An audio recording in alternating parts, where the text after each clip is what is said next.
Os Paroleiros, todas as terças, quintas e sábados, uma nova roda de conversa bíblica e simples. Vambora, que hoje é dia de parola! É isso aí, pessoal! Estamos de volta mais uma vez para o segundo bloco desta parola de número 74, a última, dentro do tema Igreja em Reforma. Se você ainda não nos segue nas nossas redes sociais, vai lá, corre lá, Facebook, no Instagram, nosso canal aqui no YouTube e também no Spotify, em formato de podcast. Meninos, no primeiro bloco a gente falou um pouquinho da contextualização. Fala, Paulinho. Não, eu achei que a gente ia conversar sobre as possibilidades de escutar o podcast. Não, é uma por parola, senão a gente fica doido aqui. Não, mas são inúmeros. Se você não acompanhou as possibilidades do bloco 1, corre lá para você ver as alternativas que você tem enquanto você escuta pelo Spotify. Nesse segundo bloco, senhores do conselho, vossas excelências, irmãos na fé, nós vamos fazer aqui um bate-papo bacana dentro de uma ideia que muitas vezes muitas pessoas podem ter de confundir dois conceitos que, na verdade, são consequência um do outro. Né? A reforma de Lutero provocou N desdobramentos dentro da igreja ao longo das suas décadas, né, que foram sequenciais. Esses homens que foram levantados, a gente pode citar aí, por exemplo, Wesley, Finlay, Wigglesworth, Whitefield, fala um aí. Davenhill, Leonard Davenhill, e tantos outros, são considerados dentro do Paulo Amêndola, né? Wilson Negrisolo, por aí vai. Essas pessoas elas são consideradas avivalistas, né, e não reformadores. Dentro das perspectivas de vocês, meninos, vamos falar um pouquinho dessas diferenças que existem entre reforma e avivamentos. Paulinho, quer dar o pontapé? Posso? Eu acho muito importante a gente ter esse bate-papo, né, conversar isso, justamente porque a pergunta que a gente faz, né, é necessário uma nova reforma? Claro, o primeiro sentimento que a maioria de nós vai ter é o seguinte: sim, é necessário uma nova reforma. Por quê? Porque a gente enxerga as debilidades, as dificuldades, as falhas da igreja atual, e quando eu falo da igreja, eu penso no cristianismo eclesiástico como um todo, a partir das falhas que nós enxergamos nas nossas próprias igrejas e nas nossas próprias denominações.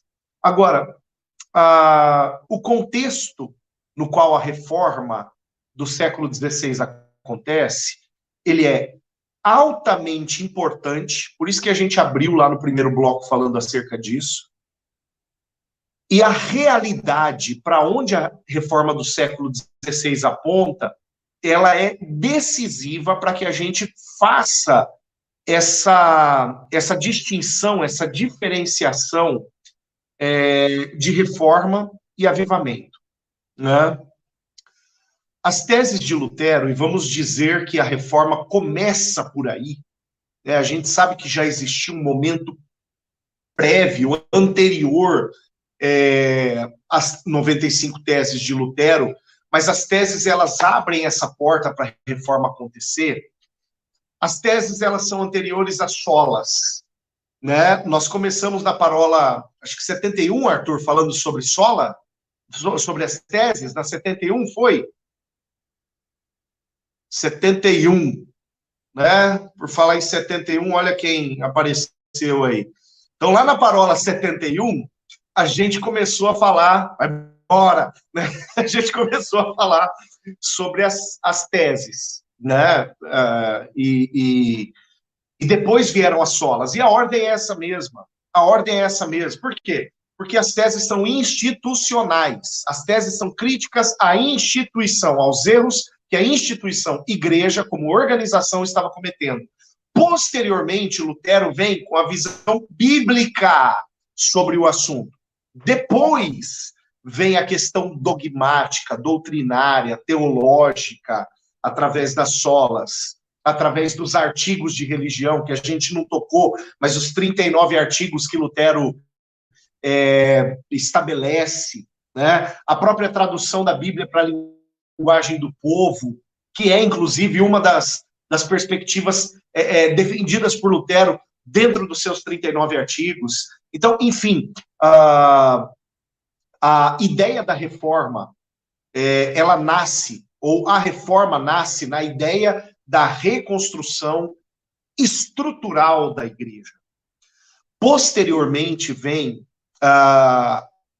o ajuste doutrinário. Posteriormente vem o ajuste espiritual.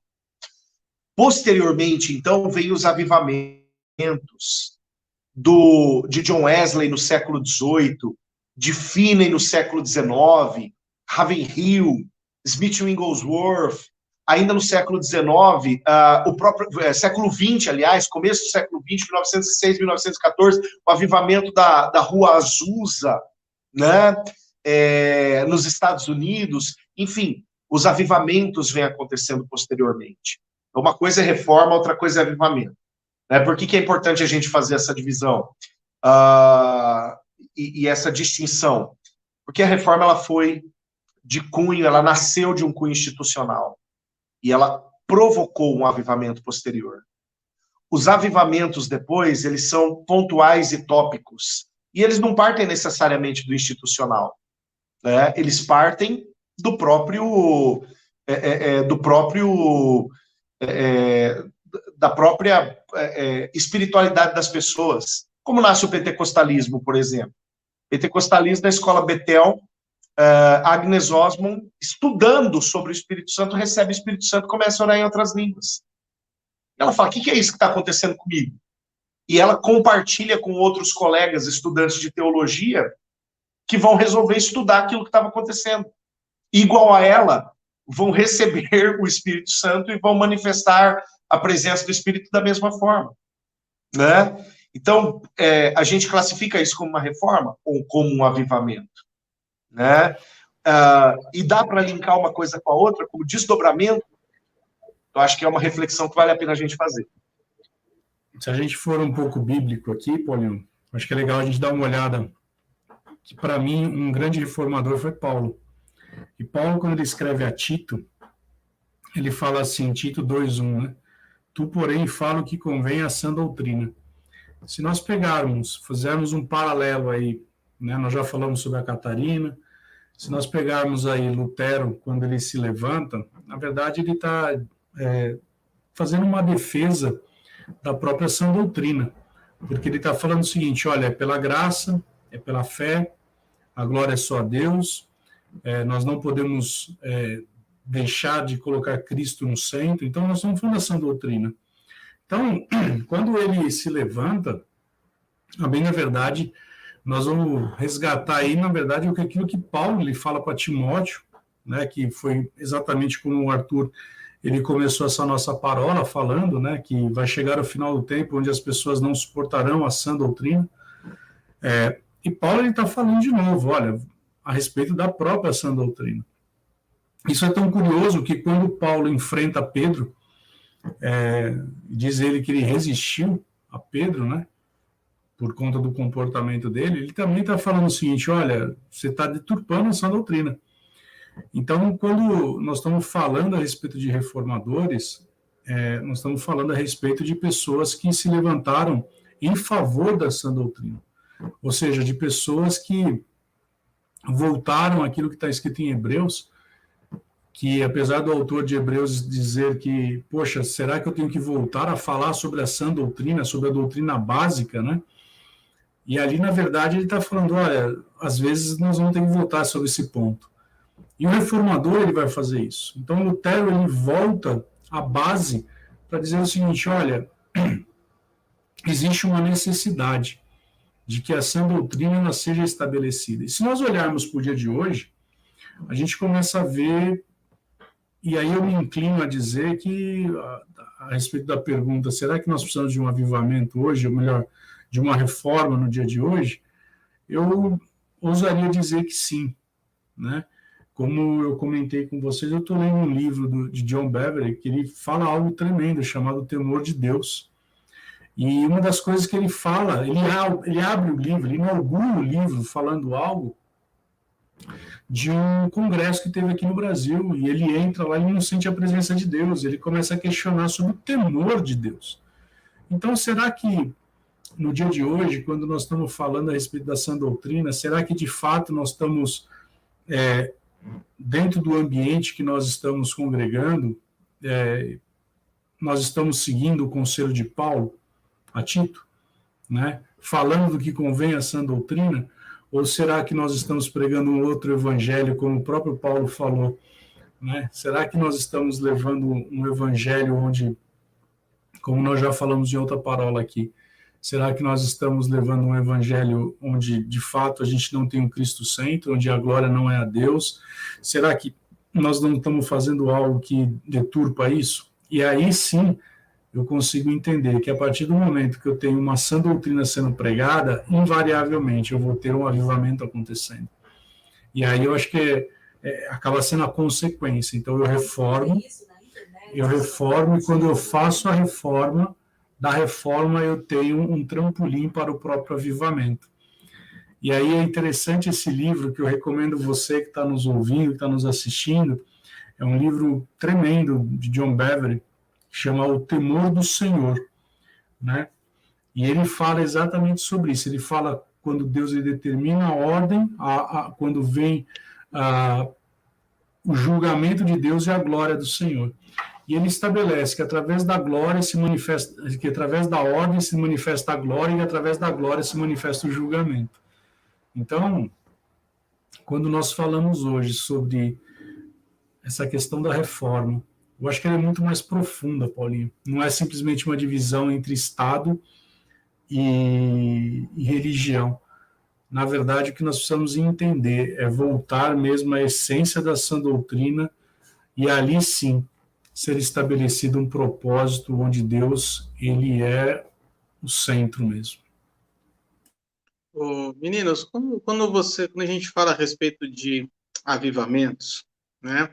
E aí a gente tem um exemplo bem bacana numa parábola que a gente fez de número 18, com o pastor Oca, aqui de São José dos Pinhais, sobre avivamento, né? E ele fala, a gente fala que avivamento ou reavivamento é você trazer de volta à vida aquele que está morto, né? E aí vamos trazer isso para o contexto espiritual, né?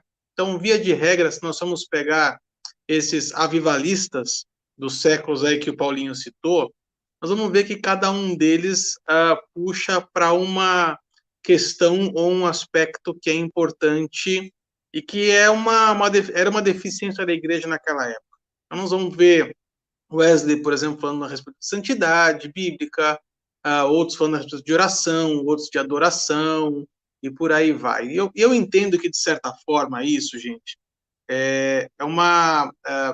vem para complementar uma revelação progressiva também da igreja, né?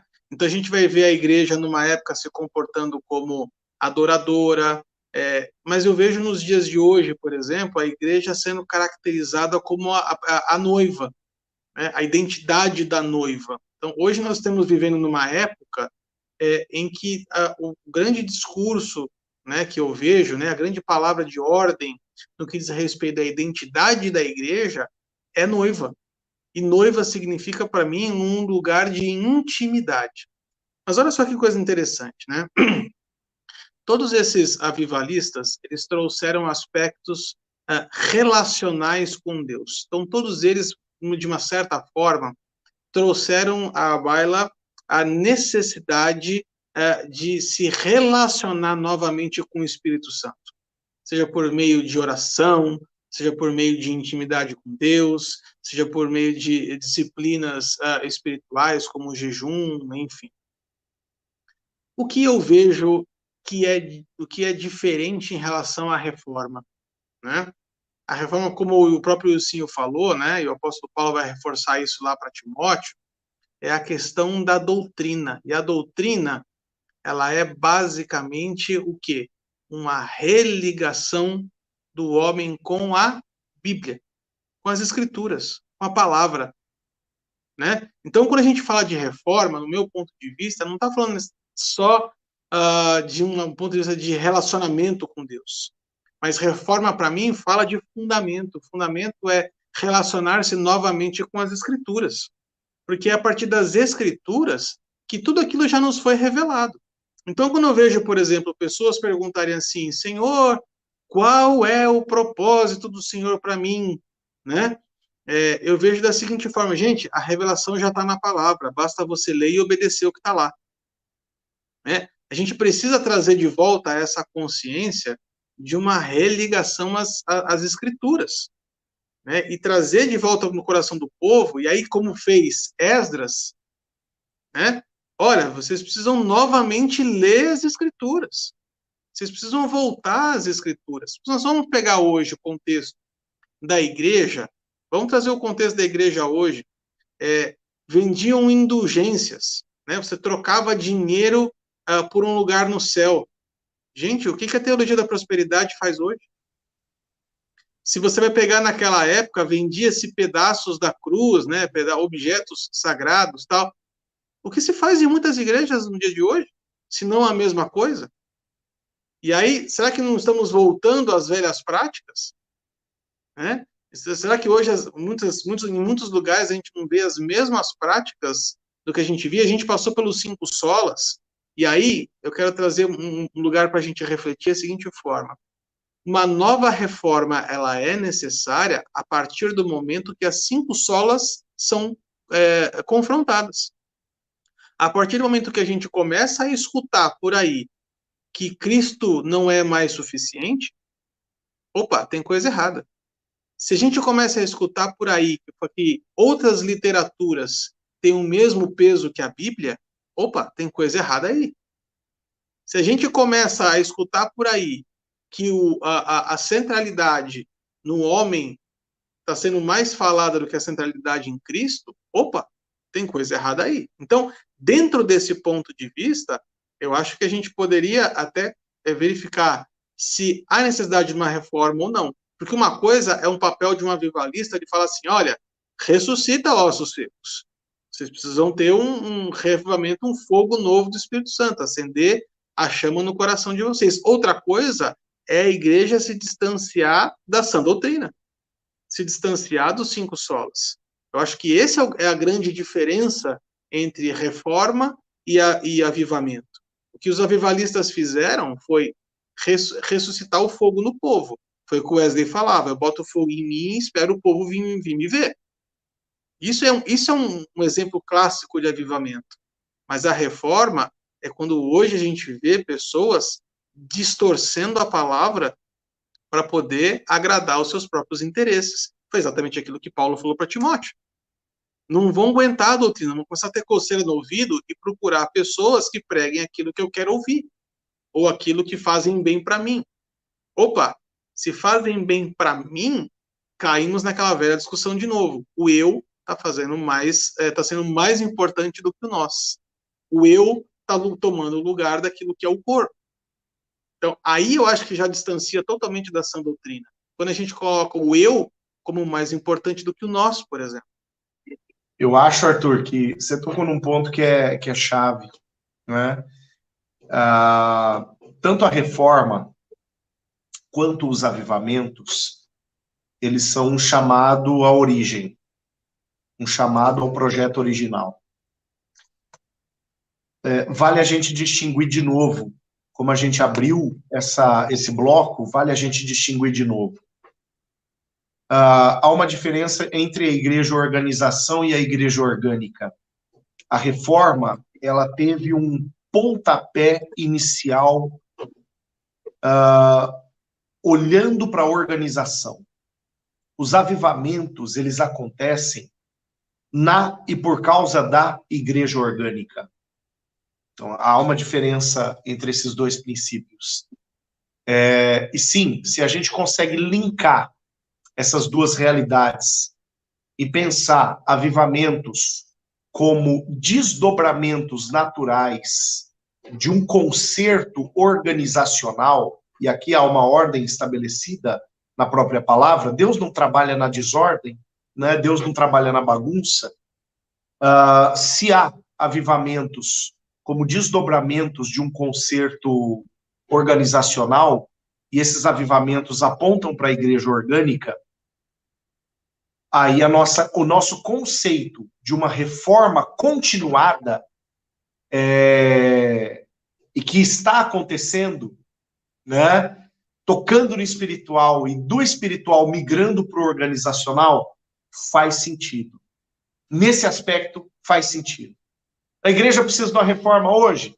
Nos moldes da reforma do século XVI, não é nem possível. Mas quem sabe uma reforma muito melhor do que aquela é possível e está acontecendo à medida que a igreja avança e à medida que a revelação gradativa de Deus acontece. Acho que não seria loucura a gente afirmar isso, não. Não. Bom, chegamos ao final desse segundo bloco da Parola 74, a última dentro do tema Igreja em Reforma. Se eu fosse você, já deixava anotadinho aí, porque sábado estaremos de volta com a terceira e última parte dessa parola, fechando todo esse assunto. E o Wilsinho tá ali, cara, ele tá anotando, ele tá mastigando, ele tá louco para entrar. Então, se eu fosse você, chegaria mais cedo no sábado, porque ele vai chegar com tudo. Meninos, um abraço para vocês e até lá. Tchau, tchau.